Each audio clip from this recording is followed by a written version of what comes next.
हमारी एक बात को लेकर चर्चा चली हुई है कि सैनिक स्कूल में जब री अटेम्प्ट को लेकर जाते हैं बच्चे तो उसमें लगता है कि 1 साल बर्बाद हो जाएगा, पर हम कहते हैं कि 11 तो बर्बाद हो चुके हैं, 12वीं को बर्बाद होने से रोकना है, क्योंकि 11 अगर अच्छे हुए होते तो 12वीं में अच्छे नंबर ले आता वो।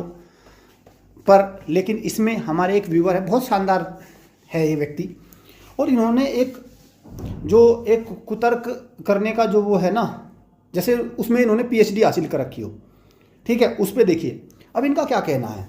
इनका कहना सबसे अच्छा तो मुझे इनकी बात ये लगी कि मेरे बेटे का सिलेक्शन हो सकता है पर मैं भेज नहीं रहा हूँ, ये रहा, मेरे का बच्चे का एडमिशन भी हो सकता है, मैं भेज नहीं रहा हूँ। भाई आपके बच्चे का कौन से स्कूल में एडमिशन हो सकता है, आप ये स्पष्ट करें ना, आपके बच्चे के नंबर कितने हैं।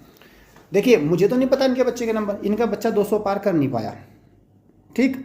फिर अब दूसरी जो मुझे इनकी सबसे अच्छी बात लगी वो लगी, मैं अपने बच्चे के रिजल्ट से संतुष्ट हूँ। संतुष्ट है भाई, समझिए। देखिए जिस भी अभिभावक के बच्चे के मान के चलो 130 नंबर है, ठीक है, अब उसके पास 2 रास्ते हैं।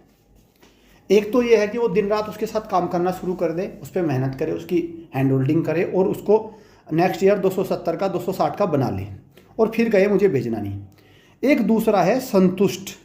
पता है संतुष्ट क्यों है? क्योंकि जैसे ही, देखिए यहाँ पे लिखा है संतुष्ट हूँ मैं, क्योंकि जैसे ही ये असंतुष्ट होगा, समझिए, जैसे ही इसके अंदर की इंद्रियां जागेंगी और असंतोष आएगा तो क्या करना पड़ेगा? काम करना पड़ेगा, पढ़ाई करनी पड़ेगी, बच्चे के साथ बैठना पड़ेगा, मेहनत करनी पड़ेगी।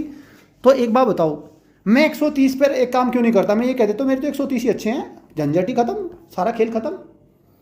तो अभिभावक आपको ये याद रखना होगा, ये ध्यान देना होगा कि ऐसी जमात बहुत है भाई, भीड़ है ऐसी, खुद पता है कुछ होना नहीं है, फिर कहेंगे हमें भेजना नहीं। कह दिया इसने तो मैं अपने 10 साल के बच्चे को अकेला नहीं छोड़ सकता। जैसे भाई इसी का बच्चा वहाँ पे पढ़ेगा और अकेला, मतलब 10 साल का अकेला बच्चा इन्हीं के ही घर से बाहर, और तो कोई है ही नहीं, किसी का अभिभावक निकले ही नहीं घर से बाहर।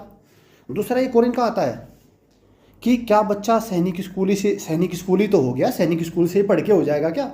अरे मैं ये कह रहा हूँ अगर नॉर्मल स्कूल से हो जाएगा तो सैनिक स्कूल से डबल हो जाएगा। जब भाई आपके पड़ोस के मोहल्ले के, है ना, उस गपचप स्कूल से हो जाएगा तो सैनिक स्कूल से तो हो जाएगा ना।